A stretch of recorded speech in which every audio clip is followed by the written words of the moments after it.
To Capitol Hill now, where all eyes are on Arizona Democrat Kristen Sinema, while she stays quiet on the fate of this new spending bill.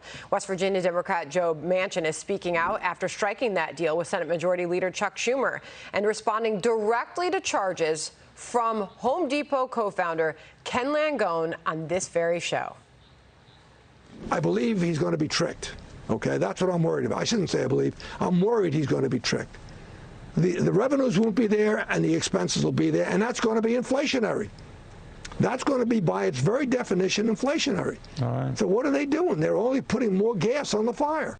We have an agreement. I have a trust there. But I can tell you, it has consequences if either one of us don't keep our bargain. So from Chuck Schumer to Nancy Pelosi to the President of the United States, we have an agreement that we are going to do permitting reforms. If that doesn't happen, I said again, on either side, if I don't keep my word and my bargain, if they don't keep theirs, there will be consequences. Let's ask former director of the Congressional Budget Office, Doug Holtz-Eakin, now president of American Action Forum. Douglas, great to see you. I suppose this is an economic and a political question, so put your political and your economic hat on just for a second. Do you believe it's possible that Joe Manchin was tricked?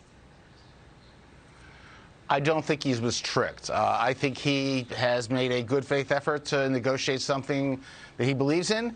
It comes in two pieces. One is written down, one no one else has seen. I would be at least nervous about the second piece ever showing up, and those are the permitting reforms and the enhancements and the ability to extract oil and gas in the United States. So I don't think he was tricked, but I'm not sure that he should trust the track record on the other side of that bargain. But he, again, jumped on TV this morning. There was a gaggle with reporters, and he is still defending his decision on this. Listen. There's nothing on taxes at all. There's not one penny of change in taxes. I have no idea where they're coming at. Let me tell you the only thing that we did.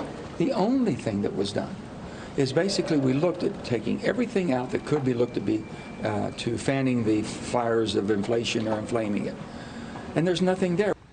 And I said to Peter Doocy, it was a great question in the White House briefing room about the Joint Committee on Taxation, saying quite the opposite of what Joe Manchin just said there. Nearly every income group will see tax hikes go up under this bill, and U.S. manufacturing will suffer. I mean, the Joint Committee on Taxation is supposed to be the holy grail, nonpartisan, and Democrats certainly touted it for the infrastructure bill. So why would they not believe that group if they now say no? Everyone's taxes will go up, including those making less than $400,000 a year. Well, because it's very inconvenient, as you know. I mean, the Joint Committee on Taxation hasn't changed the way they do anything. They get tax legislation, they look at the implications, they assign it to income groups. This is business as usual for them, so they took the language as written, interpreted it, wrote it down, and it hits people of all incomes. And it's inevitable that it will, because it's a large tax increase on American corporations who employ a lot of Americans, sell products to a lot of Americans, and this will make the wages for the former go down and the prices for the latter go up. And so that's bad news for Americans of all incomes. It's not a complicated analysis. And in the same way, Sandra, you know, Ken Langone is right. If you look at what the Congress is up to, the House is busy trying to pass this CHIPS bill with hundreds of billions of dollars in corporate welfare. The Senate's moving on to whatever we want to call this inflationary, anti-inflationary bill. And combined, they will do a lot of spending up front, promise to pay for it later, and the deficit won't go down for 6 years. If the Fed doesn't have inflation under control in 6 years, we're all in really big trouble. This will do nothing to help. Nothing. Because that was the conclusion of the UPenn study, right? That this bill will do nothing to actually reduce inflation. So there's the possibility that everyone's taxes are going to go up and inflation's going to go even higher, and no one would win, Douglas.